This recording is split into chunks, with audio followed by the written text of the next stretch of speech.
This is what a COVID infection looks like. This is what a hospital staff infection looks like. Can you tell the difference between these two organisms? COVID. Did you know that not only do viruses plague humans, but they can also plague bacteria as well? And that a virus can be up to 10 times smaller than a bacteria? Questions like these can easily be answered after learning a few of the things that I have to teach you. You can start your own home laboratory right now. For those of you who don't know the difference, E. coli is a bacteria and COVID is a virus. Chances are you're here because you want to start your own home laboratory. And yes, with a small budget, you can actually start your own home laboratory. If you start with me from the beginning, my videos clearly outline exactly what you need and exactly what you need to do in order to become proficient in it. After going through my videos, you'll be able to start any program in college or university and graduate successfully. What I wanted to do was start a channel and go over the rudimentary processes so that anyone can follow along because I know how simple it is for anyone to get started in microbiology. And I wanted to give everyone the opportunity to start in microbiology. And I thought to use YouTube as a platform. Now, if you see the videos from the very beginning, you'll realize that the background has changed.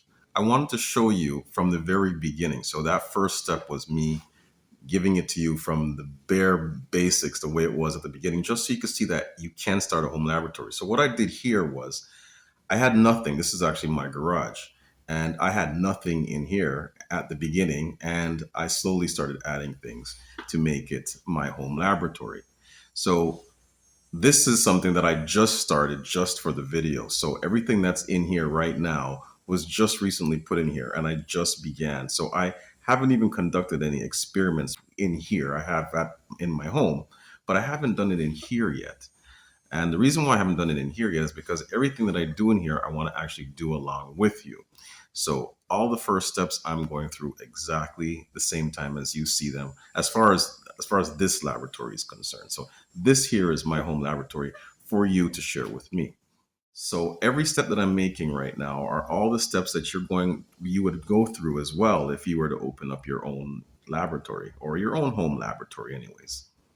So I'm taking you through it from the very beginning, buying all the supplies, the names and words, procedures, everything would be from the very beginning. So I want to keep it so that you could see that it could be just done in your home. So I could have filmed this in a laboratory, but of course, there's going to be a lot of things that you don't have access to. And everything in here, I either got on Amazon or one of these other Chinese markets. So everything has been bought online, everything that I'm using in here, anyways.